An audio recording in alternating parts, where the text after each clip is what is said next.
चलिए, आज का जो सब्जेक्ट है वो है विज्ञान पर आधारित। और इससे पहले भी विज्ञान की परिभाषा क्या है ये हम लोग जान चुके थे।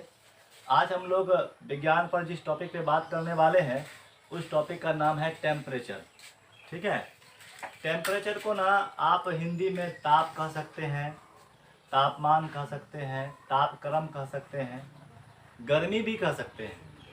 ठीक है, अब यहाँ ध्यान दीजिए, हम लोग आज तापमान से जुड़े हुए कुछ प्रमुख बातों को जानते हैं।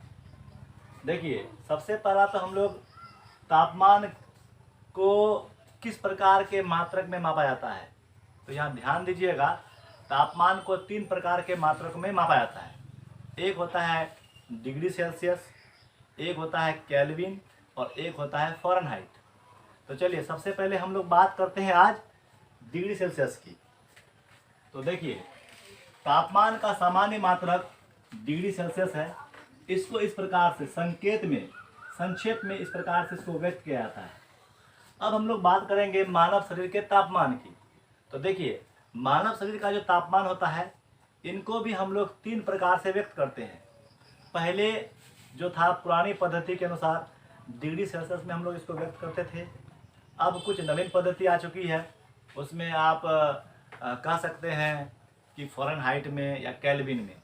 तो चलिए हम लोग जानते हैं। इसमें पहले मानव शरीर का तापमान अगर हम डिग्री सेल्सियस की बात करेंगे तो वह 37 डिग्री सेल्सियस समथिंग 36.9 के आसपास होता है। तो हम इसको कहते हैं क्या कि मानव शरीर का तापमान 37 डिग्री सेल्सियस होता है।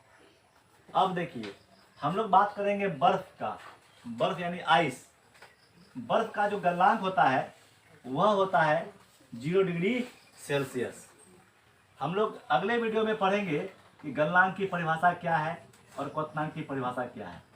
आज केवल इतना जानते हैं कि बर्फ का गलनांक 0 डिग्री सेल्सियस होता है और पानी का क्वथनांक 100 डिग्री सेल्सियस होता है। ये बात हो रही है सेल्सियस की, डिग्री सेल्सियस की। अब देखिए, अब तापमान को मापने का SI मात्रक केल्विन होता है। इसे संक्षेप में ना के कहते हैं।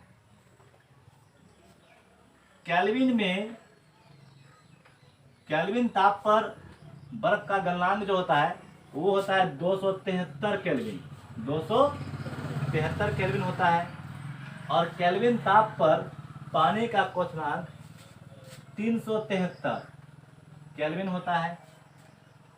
चूंकि आप सभी लोग जानते हैं यहाँ पर कि 0 डिग्री सेल्सियस इक्वल टू होता है 273 केल्विन।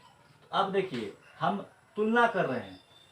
अगर डिग्री सेल्सियस में बात करेंगे बर्फ का गलनांक 0 डिग्री सेल्सियस, तो 0 डिग्री सेल्सियस बराबर 273 केल्विन।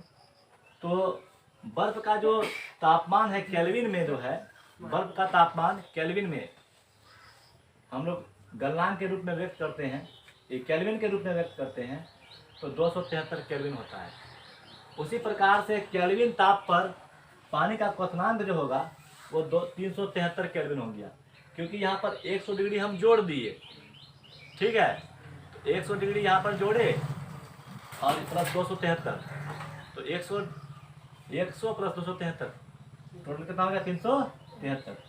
अब आपसे पूछा जाएगा कि 0 डिग्री सेल्सियस इक्वल टू कितना केल्विन, तो 273 केल्विन आप बोलिएगा।